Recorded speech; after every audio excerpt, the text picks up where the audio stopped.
قربانی جو کہ عبادت ہے وہ ان مخصوص ایام کے اندر کی عبادت ہے۔ ایک جانور جو جس کے اوصاف بیان کیے گئے ہیں پری ڈیفائنڈ ہے کہ وہ کون سا جانور ہونا چاہیے۔ گائے ہے تو کم سے کم 2 سال کی، اس سے کم نہ ہو۔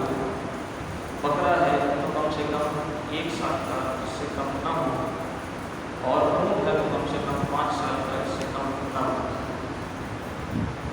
پھر گائے میں اونٹ میں 7 حصے ہوتے ہیں اور بکرا چونکہ پورا ایک ہی جانور ہوتا ہے، ایک ہی اس میں حصہ شریک ہو سکتا ہے۔ تو یہ جو قربانی ہے یہ مخصوص جو عید الاضحیٰ کے 3 دن ہیں انہی کے اندر کی جاتی ہے، اور انہی کے اندر یہ تقرب ہے۔ ان ایام کے علاوہ اگر کوئی جانور لے کر آئے اور اسے ذبح کرے تو ٹھیک ہے، اگر وہ غریبوں کے لیے بھی ذبح کرے گا تو اس کو ویلفیئر یا اس کو صدقے والا اجر تو ملے گا، صدقے والا ثواب تو ملے گا کہ وہ اس کو ذبح کر کے کسی کو تقسیم کر دے۔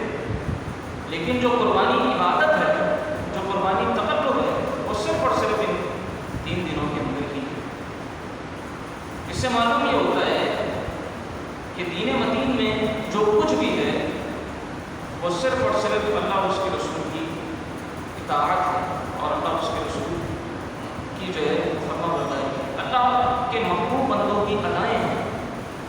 جب جس وقت جس طرح انہوں نے عمل کیا، اللہ رب العزت نے جب جس طرح جو عمل کرنے کا حکم ارشاد فرمایا، بس انہی ایام کے اندر وہ عبادت ہے، اور اسی طریقے سے اگر کیا جائے تو عبادت ہے، ورنہ وہ عبادت نہیں ہے۔ ویسے جانور ذبح کرتے رہے لیکن وہ قربانی جو عبادت ہے، جو تقرب ہے، وہ سلسلہ نہیں ہوگا، معاملہ نہیں ہوگا جو کہ 3 دنوں کے اندر قربانی کا معاملہ ہوتا ہے۔ ایسی بہت ساری اور بھی چیزیں ہیں، جیسے حج ہے، حج کے بھی ایام 8 ذی الحج کو حاجی مینا میں چلے جاتے ہیں اور جا کر کیا کرتے ہیں، جا کر وہاں ظہر سے لے کر اگلے دن کی فجر تک انہیں قیام کرنا ہوتا ہے۔ اب بظاہر اگر دیکھا جائے خانہ کعبہ کو چھوڑ کر، یعنی جہاں وہ طواف کرتے ہیں وہاں اجر حاصل کرتے ہیں، وہاں اجر اسود ہے، وہاں پہ زمزم ہے، نہ جانے کیا کیا مقام ابراہیم ہے۔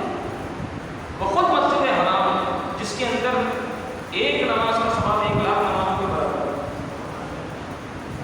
وہاں ذرا انسان تصور کرے کہ ایک طرف تو اتنے فضائل ہیں، تو بھائی وہ 1 لاکھ نمازوں کا ثواب چھوڑ کر یہاں سے وہ مینا چلے گئے اور مینا جا کر بس بیٹھے ہوئے ہیں، وظائف کر رہے ہیں اور چیزیں کر رہے ہیں۔ لیکن اگر اس کی نسبت اگر انسان سوچے، کوئی یہ کہے کہ بھائی میں جو ہے وہ مینا نہیں جاتا، میں یہیں بس طواف کرتا رہوں گا، 1 لاکھ نمازوں کا ثواب یہاں مل رہا ہے، میں جو ہے وہ 5 نمازیں پڑھ کے 5 لاکھ نمازوں کا ثواب حاصل کر لوں گا، تو کیا اس کے لیے وہ اجر ہوگا؟ نہیں۔ اس کے لیے اس وقت وہی ضروری ہے کہ یہاں سے نکلے اور مینا جائے، ٹھیک ہے؟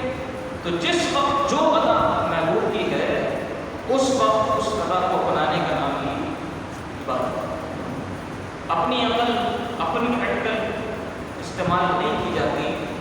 اپنی عمل سے اب کوئی یہ چاہے کہ فجر کی نماز میں 2 رکعتیں ہوگی، میں ذرا اور اچھے طریقے سے اس کو ادا کروں، میں 4 رکعتیں پڑھ لیتا ہوں فجر کی، تو بتائیں قبول ہوگی؟ نہیں ہوگی۔ اب کیوں نہیں ہوگی بھائی؟ تو 2 کی بجائے 4 پڑھنا، لیکن نہیں قبول نہیں ہوگی، اس لیے کہ محبوب نے 2 پڑھی ہے تو 2 پڑھیں گے۔ جہاں 3 پڑھی ہے وہ یہ کہے کہ نہیں 3 کی بجائے میں 1 پڑھا لیتا ہوں، میں 4 پڑھ لیتا ہوں، اپنی طرف سے تو اچھا عمل کر رہا ہے، لیکن نہیں قبول نہیں ہوگا۔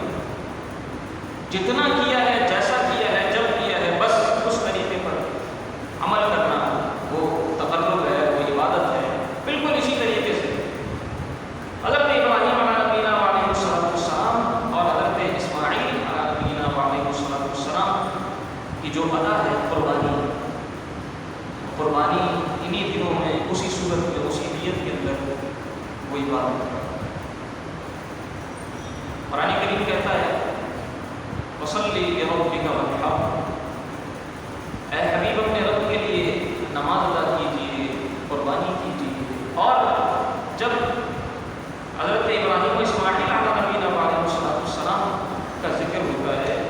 جب اس واقعے کو قرآن کریم بیان کرتا ہے تو کس اسلوب میں بیان کرتا ہے؟ اللہ رب هب لي من الصالحین. حضرت ابراہیم علیہ السلام ہوا کر رہے ہیں اے اللہ مجھے صالح بیٹا عطا فرما دے، مجھے نیک بیٹا عطا فرما دے. بہت عمر ہو گئی، اللہ رب العزت نے دعاؤں سے لخت جگر عطا فرمایا. اور لخت جگر بھی اتنا پیارا ہے، اتنا خوبصورت کہ جن کی پیشانی کے اندر نور مصطفیٰ چمکتا ہو. حضرت اسماعیل نبینا علیہ السلام کی اولاد سے حضور علیہ السلام تشریف لائے. ان کی پیشانی میں نور نبوت ہو، نور مصطفیٰ ہو، خود وہ نبی ہوں کے والد نبی ہوں کے بھائی حضرت اسحاق علیہ السلام اللہ کے نبی. تو وہ کیا نورانی چہرہ ہوگا، کیا پاک سیرت ہوگی، اور کتنی دعاؤں سے کتنی منتوں سے مرادوں سے ان کو مانگا ہے اللہ رب العزت نے عطا فرمایا ہے. پھر جب وہ چلنے کے قابل ہوئے، کچھ بڑے ہوئے، 13-14 سال کی عمر ہوئی، تو بس پھر جو ہے وہ ایک خواب نظر ہے.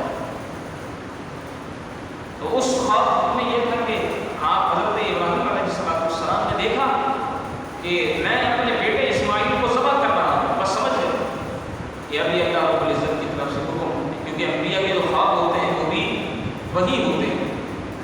یہ اللہ رب العزت کی طرف سے حکم ہے. جناب ڈسکس کیا حضرت اسماعیل علیہ السلام سے، کیونکہ ظاہر ذبح کرنا ہے تو پھر بات بھی کرنی ہے، اس کے سامنے معاملہ رکھنا بھی ہے. قال یا بنی انی ارى فی المنام انی اذبحک فانظر ماذا ترى. والد گرامی نے اپنے پیارے بیٹے سے ارشاد فرمایا کہ بیٹا میں نے خواب میں دیکھا ہے کہ میں تجھے ذبح کر رہا ہوں، تو بتا تیری کیا رائے ہے. اے لخت جگر تم بتاؤ تم کیا کہتے ہو. تو وہ بھی جانتے تھے کہ یہ اللہ رب العزت کی طرف سے حکم ہے. اب ایسا بیٹا اللہ عرض کرنے لگے قال یا ابت افعل ما تؤمر. اے والد گرامی جو آپ کو حکم دیا گیا ہے آپ پر گزریے. ستجدنی انشاءاللہ من الصابرین. آپ مجھے صبر کرنے والا بنائیں. فلما اسلم وتلہ للجبین. جب ان کو لٹایا گیا زمین کی طرف، ان کا منہ کر دیا گیا اور بس اب حضرت ابراہیم علیہ السلام چھری پھیر رہے تھے. نادینا بنی یا ابراہیم. ہم نے حکم ارشاد فرما دیا، ہم نے ندا دی کہ اے ابراہیم بس تم نے اپنا خواب پورا کر دکھایا، اب تمہارا معاملہ جو ہے جو تمہیں حکم دیا گیا تھا تم نے حکم کو پورا کر دیا.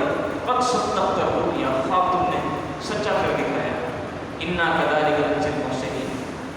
اسی طرح ہم نیکوکاروں کو جزا عطا فرمایا کرتے ہیں.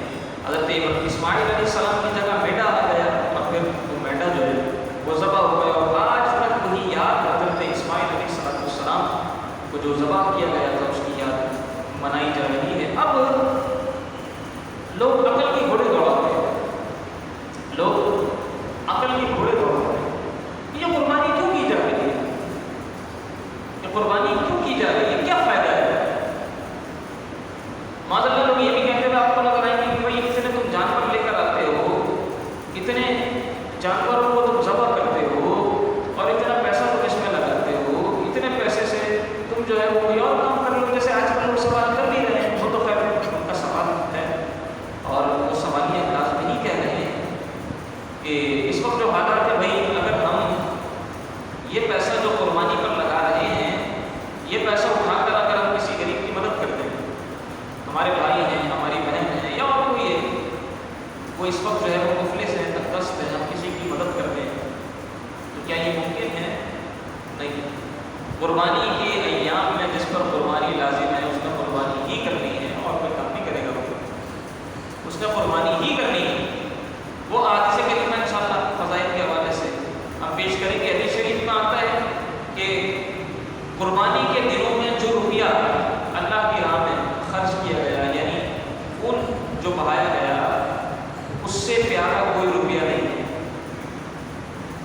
تو یہاں اپنی عقل نہیں چلے گی کہ ہم بہتر یہ سمجھتے ہیں کہ کسی کی مدد کر دی جائے. نہیں. اب بھائی اگر کوئی بہتر یہ سمجھتا ہے، جیسا کہ میں نے مثال دی، کوئی بہتر یہ سمجھتا ہے کہ 2 رکعت کی جگہ 4 رکعت فجر کی پڑھ لیں،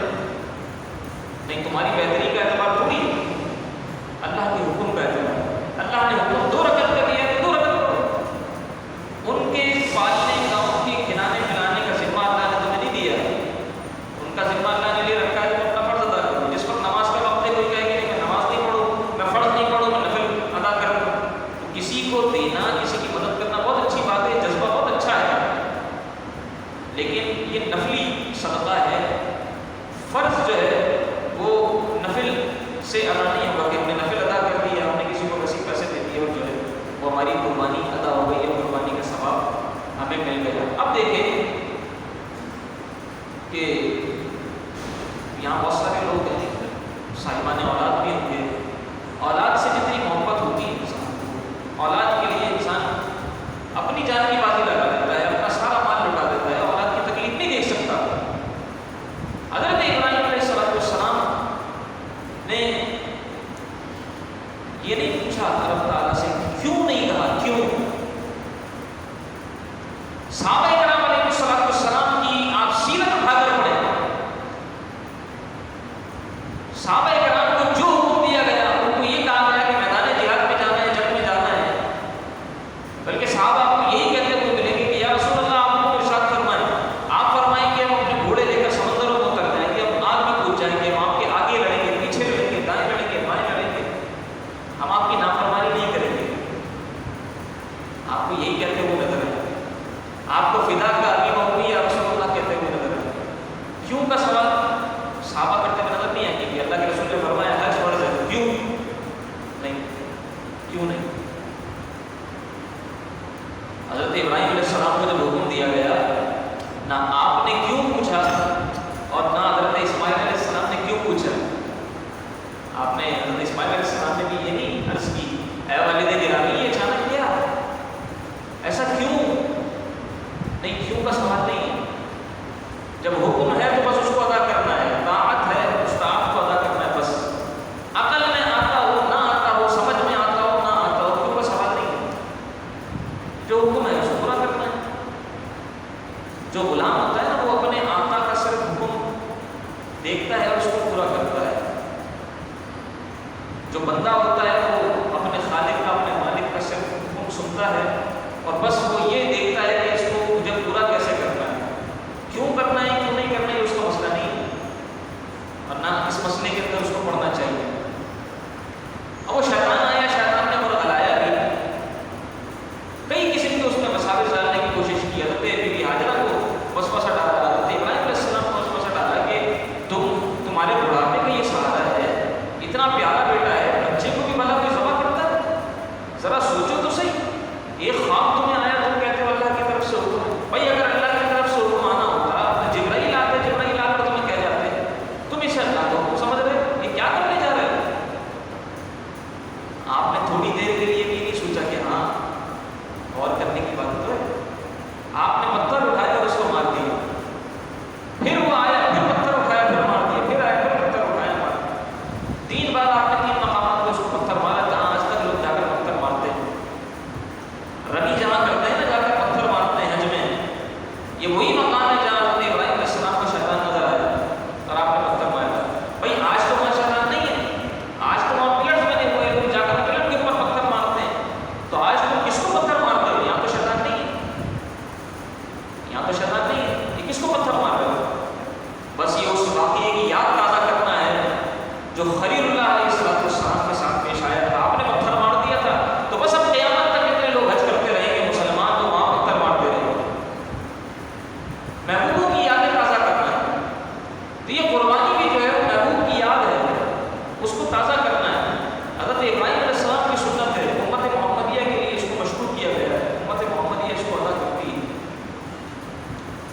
تو اب کیوں کا سوال نہیں ہے، یہ کیوں کرنا ہے۔ اچھا یہ بالکل ایسا ہی ہے، دیکھیں قربانی ہم نے ادا کی اور پھر اس کے بعد جب حکم پورا ہو گیا نا تو اب وہ جانور ہمارا ہے، وہ گوشت ہمارا ہے۔ بہتر تو یہ ہے کہ اس کے 3 حصے کیے گئے، لیکن اگر پورا گوشت بھی کوئی رکھ کر کھا لیتا ہے خود، کہتا ہے میں سارا خود کھاؤں، تو اس کے لیے کوئی حرام نہیں ہے، کھا سکتا ہے، پورا گوشت خود رکھ کے کھا لے، گوشت تمہارا ہے سارا۔ تو بھائی اللہ کے پاس کیا پہنچا، قربانی کیوں کی تھی؟ فرمایا کہ نہیں ینال اللہ لحومها ولا دماؤها ولکن ینالہ التقوی منکم، کہ نہ تو جانوروں کا خون ہمارے پاس پہنچتا ہے، نہ ہی جانوروں کا گوشت ہمارے پاس پہنچتا ہے، وہ سب تم لے لو، وہ سب تم لے لو، ہمارے پاس جو پہنچتا ہے وہ تمہارا تقوی پہنچتا ہے۔ ہم یہ دیکھتے ہیں کہ تم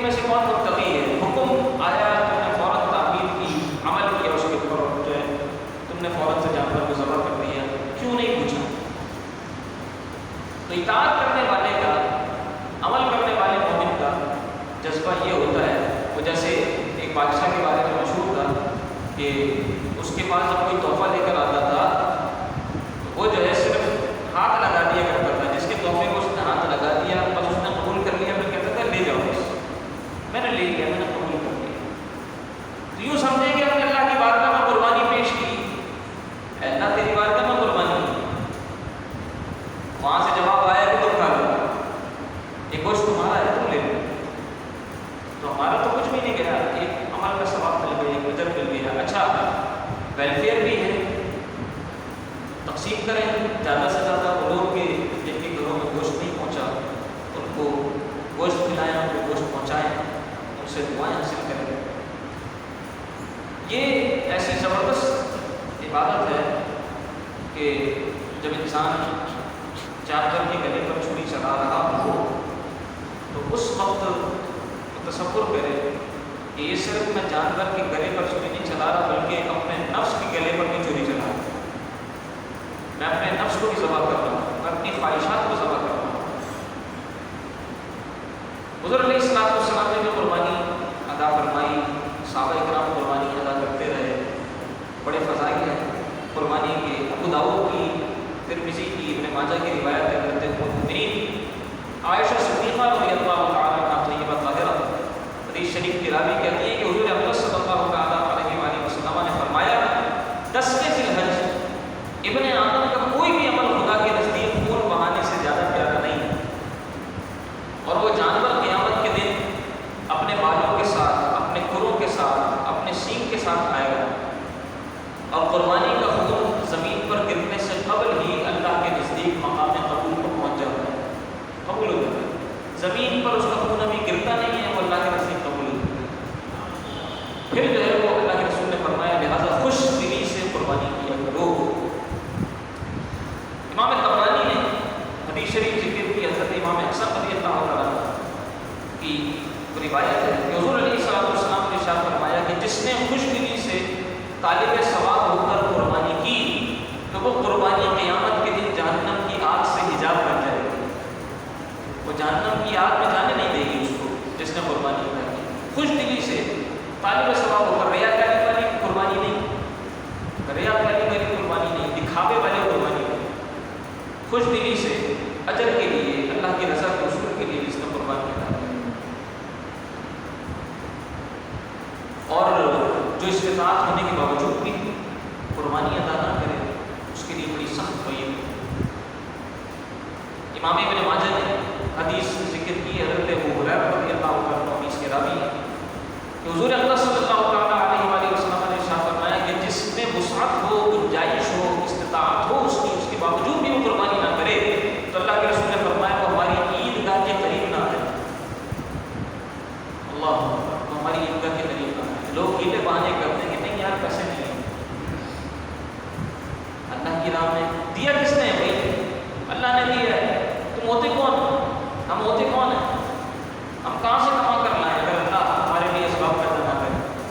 اللہ ہی نے عطا فرمایا ہے، جب اس کی راہ میں اسی کے حکم پر لگانے کی بات آتی ہے، دینے کی بات آتی ہے تو ہم کہتے ہیں یار پیسے عیدیں بہانے کرتے ہیں، اجت کرتے ہیں، اور پھر کیا ہوتا ہے؟ ایسا شخص ساری زندگی پریشان رہتا ہے، ساری زندگی میں کچھ نہیں کر پاتا، کچھ نہیں بنا پاتا، وہ آپ کو ہمیشہ یہی کہتا ملے گا اللہ یہ کہ اللہ ہدایت عطا فرما دے، ورنہ ایسا شخص ہمیشہ یہی کہتا رہتا ہے یار پیسے یار پیسے، اور جو اللہ کے حکم پر عمل کرتے ہوئے فوراً کام کر جاتا ہے اللہ اس کے لیے آگے چل کر اسباب بھی بنا دیتا ہے۔ وہی راستے کھولنے والا وہی ہے نا، اسباب عطا فرمانے والا وہی ہے۔ اگر وہ اسباب بند کر دے تو ہم کہاں سے کما کے لائیں گے؟ رزق کے دروازے بند ہو جائیں کہاں سے کمائیں گے؟ وہی پال رہا ہے، اسی نے پیدا کیا ہے، محبت کرتا ہے، پالتا ہے، اس کے لیے اس کے حکم پر جو ہے وہ ہمیں اپنے مال کے اپنی جانوں بھی پیش کر دینا چاہیے۔ اور حضرت ابراہیم علیہ السلام نے جو اپنے بیٹے کی قربانی پیش کی، انسان تصور نہیں کر سکتا کہ کوئی اپنے پیارے بیٹے کو لے جائے اس حکم پر عمل کرنے کے لیے۔ وہی اگر حضرت ابراہیم علیہ السلام اللہ کی بارگاہ میں عرض کرتے کہ اللہ یہ میں بچے کو کیسے ذبح کروں گا، میرے ہاتھ سے چھری نہیں چلی گئی، اللہ مجھے کچھ اور حکم عطا فرما دے، تو کیا حضرت ابراہیم علیہ السلام کی توبہ قبول نہیں ہوتی؟ گزارش منظور نہیں ہوتی؟ نہیں، بس ایک آزمائش تھی، وہ خلیل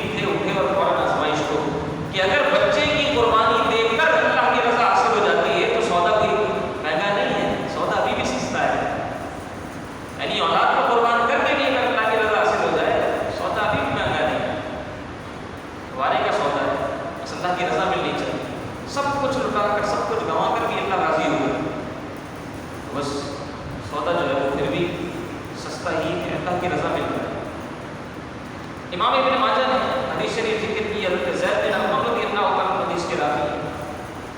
صحابہ کرام نے عرض کی کہ یا رسول اللہ یہ قربانیاں کیا ہیں؟ اللہ کے رسول نے ارشاد فرمایا سنت ابیکم ابراہیم، کہ تمہارے والد ابراہیم علیہ السلام کی سنت ہے۔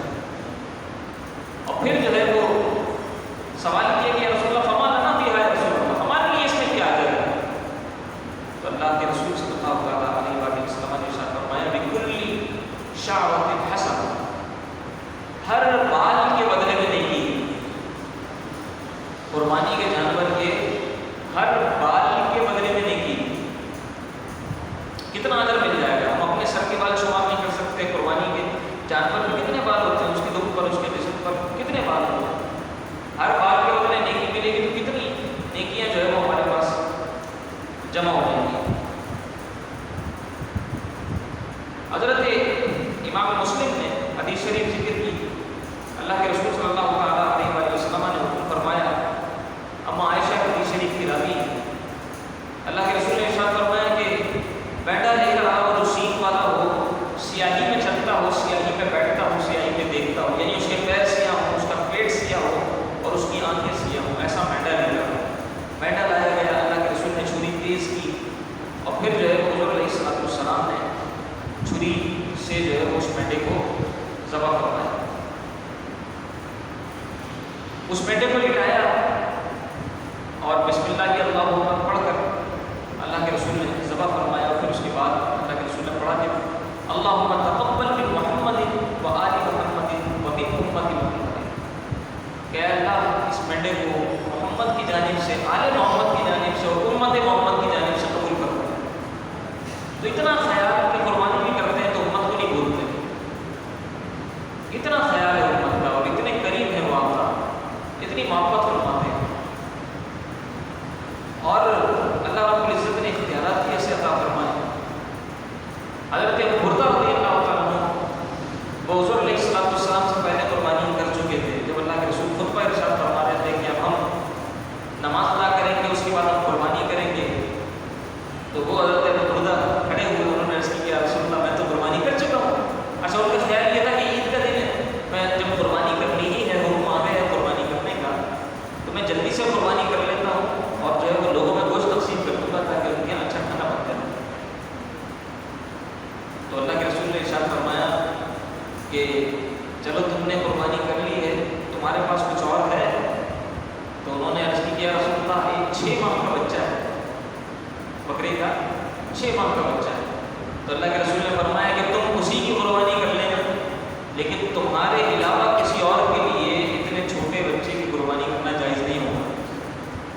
یہ اختیار ہے اللہ کے رسول کا کہ جس حکم کو چاہیں آگے بڑھا دیں، جس حکم کو چاہیں روک دیں، جس کے لیے جو چاہیں اللہ کے رسول اجازت عطا فرماتے ہیں۔ خاص ان کے لیے اجازت عطا فرمائی کہ بس تمہارے لیے اجازت ہے، تمہاری وہ قربانی ہو جائے گی، کوئی چھوٹا والا بچہ ذبح کر دینا اور تمہارے علاوہ کسی اور کے لیے جائز نہیں ہوگا۔ اچھا 6 ماہ کا جو بچہ 1.5 کا ہوتا ہے، دور سے دیکھنے میں سال بھر کا لگتا ہو، اس کی قربانی بھی جائز ہے۔ یہ سارے مسائل انشاءاللہ جب مسائل کا درس ہوگا اگلا والا ہمارا، اس میں ہم پیش کریں گے۔ ابھی چونکہ 6 ماہ کے بچے کا ذکر آیا تو میں نے کہا کہ کسی کے ذہن میں یہ بات نہ آئے کہ مینڈے کا 6 ماہ کا بچہ کو تو ذبح کیا جاتا ہے۔ مینڈے کا 6 ماہ کے بچے کا حکم الگ ہے، بکرے کے 6 ماہ کے بچے کا حکم ہے۔ بکرے کا اگر 6 ماہ کا بچہ ہوتا ہے اس کو ذبح نہیں کیا جا سکتا۔ مینڈے کا 6 ماہ کا بچہ بھی وہ کہ جو دور سے دیکھنے میں سال بھر کا معلوم ہوتا ہے، چھوٹا سا نہیں، بڑا بچہ ہوتا ہے، تو اس کی قربانی کی جا سکتی ہے۔ اسی طریقے سے حدیث شریف میں کہ حضور علیہ السلام نے 2 مینڈے جن قبرے سینگ والے ان کی قربانی کی، اپنے دست مبارک سے ان کو ذبح کیا اور حضور علیہ السلام نے اپنا پاؤں ان کے پہلوؤں پر رکھا اور بسم اللہ کی اللہ اکبر کہہ کر ان کو ذبح کیا۔ تو اس سے یہ بھی معلوم ہوتا ہے کہ اپنی قربانی اپنے ہاتھ سے کرنا سنت ہے، اپنی قربانی اپنے ہاتھ سے کرنا سنت ہے۔ اس کے اوپر پاؤں رکھا جائے، اچھی طریقے سے اس کو قابو کیا جائے، تیز چھری سے، جیسے اللہ کے رسول نے چھری تیز فرمائی، تیز چھری سے جلدی جلدی اس کو ذبح کرنا، یہ سنت طریقہ ہے۔ خود ذبح کرنا چاہیے، اگر ممکن ہو قربانی کرنا آتا ہو یا سیکھ لیں، سمجھ لیں، کوئی چھوٹا جانور پہلے قربان کر لیں، کسی پہ ہاتھ جو ہے وہ چلا لیں، پھر اس کے بعد جو ہے وہ جانور اپنے ہاتھ سے ہو سکے تو اگر اتنی ہمت ہو تو قربانی کی جائے۔ یہ جو ہے سنت طریقہ ہے۔ اچھا ایک اور خوشخبری ہے، نوید ہے، وہ خوشخبری کیا ہے کہ اللہ کے رسول صلی اللہ تعالیٰ علیہ وسلم نے ارشاد فرمایا، امام مسلم نے بھی اس حدیث کو ذکر کیا ہے، امام ترمذی نے بھی، امام نسائی نے بھی، ابن ماجہ نے بھی اس حدیث شریف کو ذکر کیا ہے، ام المؤمنین حضرت ام سلمہ رضی اللہ تعالیٰ عنہا اس حدیث کی راوی ہے کہ حضور علیہ السلام نے ارشاد فرمایا، جس نے ذی الحج کا چاند دیکھ لیا اور اس کا ارادہ قربانی کرنے کا ہے تو جب تک قربانی نہ کرے بال اور ناخن نہ ترشوائے. ٹھیک ہے، تو بعض فقہاء نے اس حدیث شریف کی بنیاد پر اس حکم کو واجب لکھا ہے، لیکن یہ حکم جو ہے وہ مستحب ہے. یعنی یہ مستحب ہے کہ اگر وہ جو ہے بال اور ناخن نہ ترشوائے، اگر کوئی ترشوا لیتا ہے تو اس کو یہ نہیں کہا جائے گا کہ تم نے گناہ کر دیا، اس کو ملامت نہیں کی جائے گی، لیکن نہ ترشوائے تو. اچھا اسی طریقے سے وہ شخص کی جو قربانی ادا نہیں کر رہا، وہ بھی اگر قربانی کا ثواب پانا چاہتا ہے، یہ بھی حدیث شریف ہے، وہ بھی اگر قربانی کا ثواب پانا چاہتا ہے، ایک صحابی ان پر اللہ کے رسول نے یہ ارشاد فرمایا کہ تم جو ہے تمہارے پاس کوئی جانور ہے، انہوں نے کہا کہ رسول اللہ منیحہ، یعنی کسی کا جانور لیا ہوا ہے، دودھ وغیرہ اس سے استعمال کیا جاتا ہے، کہ میں اس کی قربانی کروں. اللہ کے رسول نے فرمایا تم ایسا کرو کہ تم اپنے بال اور اپنے ناخن جو ہے وہ ترشوا لو، یعنی چاند دیکھنے سے پہلے ترشوا لو، پھر اس کے بعد 10 دن اپنے ناخن اور اپنے بال نہ ترشواؤ تو تمہاری قربانی ہو جائے گی، یعنی تمہیں اسی میں قربانی کا ثواب مل جائے گا. جو لوگ عیسائی کے استطاعت نہیں ہیں ان کے لیے بھی یہ خوشخبری ہے کہ وہ چاند دیکھنے سے پہلے اپنے بالوں کو اپنے ناخنوں کو کٹوا لیں اور اس کے بعد جو ہے وہ اپنے ناخنوں کو 10 دن تک اپنے بالوں کو نہ ترشوائیں. اللہ رب العزت انہیں قربانی کا ثواب عطا فرما دے گا. لیکن اگر کوئی ترشوا لیتا ہے اس کو ملامت نہیں کیا جائے گا. اب دیکھیں میں اس کا بڑا تھا محبوبوں کی ادائیں. اب وہ شخص کے جو اپنے ناخنوں کو اپنے بالوں کو نہیں ترشوا رہا، یا حج جو لوگ کر رہے ہیں یا احرام باندھے ہوئے وہ اپنے بال اپنے ناخن نہیں ترشوا رہے، یہ جو ہے وہ عبادت تو نہیں کر رہا، لیکن صرف ان جیسی مشابہت اختیار کر رہا ہے. کیا کر رہا ہے؟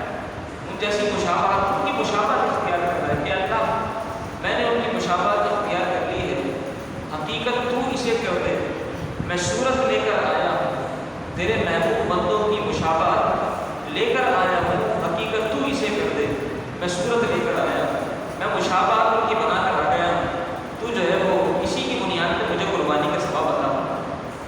گویا وہ اپنی زبان حال سے ہی کہہ رہا ہے. تو اللہ رب العزت کا اتنا مطلب کرم کہ ہر موقع پر اللہ کی عطائیں ہمارے ساتھ ہیں. اللہ رب العزت ہماری قربانیوں کو منظور مقبول فرمائے. انشاءاللہ اگلے درس میں قربانی کے مسائل بیان کیے جائیں گے. اگر آپ کوئی سوال کرتے